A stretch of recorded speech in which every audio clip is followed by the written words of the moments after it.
இங்கு கூடியிருக்கும் எனது நண்பர்கள் எல்லோரும் இங்கு கூடியிருக்கும் என் நண்பர்கள் அனைவருக்கும் எனது இல்லாத மாலை வணக்கத்தை தெரிவித்துக் கொண்டு உறவு என்பதை பற்றி பேச வந்திருக்கிறேன்.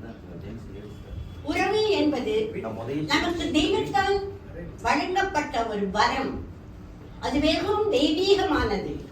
அதை பணத்தை கொடுத்து வாங்க முடியாது. பணத்தை உறவுகளால் பெறலாம், இல்லை என்று சொல்லவில்லை. ஆனால் அந்த உறவுகள் என்றும் போலியாகிவிடும். உறவு என்பது பந்த பாசத்தை வளர்க்கும். அந்த உறவு முறிந்து விட்டால் வாழ்க்கையில் வரும் வேதனைகள் ஏராளம் ஏராளம். உறவே இல்லை என்றால் வாழ்க்கை இல்லை. சொந்த பந்தம் இல்லாமல் ஒரு மனிதன் தனியாக வாழ முடியாது. ஆகவே உறவு என்பது மனித வாழ்வில் மாத்திரமல்ல, மிருகங்களிலும் பறவை கூட்டங்களில் எல்லாவற்றையும் நாம் தினமும் பார்க்கிறோம். உறவு என்பது எல்லா ஜீவ ராசிகளிடமும் உறவு உள்ளது. நம்முடைய பரிபாலனாவை எடுத்துக்கொண்டால் நாம் காணும் பறவை கூட்டங்கள் அவை கூடி கட்டி முட்டையிட்டு குஞ்சு பொறித்து அது வெளியே சுதந்திரமாக வந்து பறந்து போகும் வரை தாய் பறவை அதை காத்துக் கொள்கிறது. அதே மாதிரி ஒரு எஜமானனை விட்டு வெகு காலம் பிரிஞ்சு இருக்கும் ஒரு நாய் அந்த எஜமானனை திரும்பி காணும்போது வாலாட்டி கொண்டு வருகிறது. அது ஒரு விசித்திரமான உறவு. பசு தன் கன்று குட்டியிடம் காட்டும் உறவு நாம் எல்லோரும் பார்க்கிறோம்.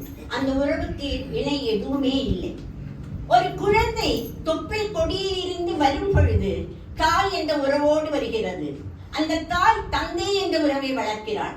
தந்தையும் தாயும் சேர்ந்து சகோதர சகோதரிகள் என்ற உறவை காட்டிக் கொடுக்கிறார்கள். பிறகு பள்ளி பருவத்தில் நமக்கு கிடைக்கும் நண்பர்கள் நட்பு என்ற உறவை வளர்க்கிறார்கள். படித்து முடித்து வேலையும் செய்து திருமண வாழ்வில் போகும் பொழுது மனைவி என்ற உறவு நம்மை வந்து சேருகிறது. அந்த மனைவி தரும் குழந்தை செல்வங்கள் நம்முடைய குழந்தை செல்வங்களாக உறவை மிகவும் அழுத்தப்படுத்துகிறது. பிறகு அவர்கள் பெரியவர்களாகி அவர்களுக்கு குழந்தை பிறக்கும் பொழுது நம்முடைய பேரன் பேத்திகள் என்ற உறவு நமக்கு எப்படி விவரிக்க முடியும் என்று சொல்ல முடியாது. அப்படிப்பட்ட உறவு வாழ்வில் மிகவும் முக்கியம். இரண்டாவதாக நம்முடைய வரலாற்றை எடுத்துக்கொண்டோமே ஆனால் முகலாய சக்கரவர்த்தி பாபர் என்பவர் தன்னுடைய மகன் ஹுமாயூன் நோய்வாய்ப்பட்டு படுக்கையில் படுத்துக் கொண்டு மரணத்திற்காக போராடி கொண்டிருக்கும் போது ஒரு ஞானி வந்து சொன்னார், உங்களிடமுள்ள வெளியுள்ள ஏதாவது பொருளை தானமாக கொடுத்தால் உங்கள் பிள்ளை பிடித்துக் கொள்வான் என்று. அப்பொழுது அங்கிருந்தவர்கள் எல்லாம் சொன்னார்கள், இங்குள்ள கோகினி வைர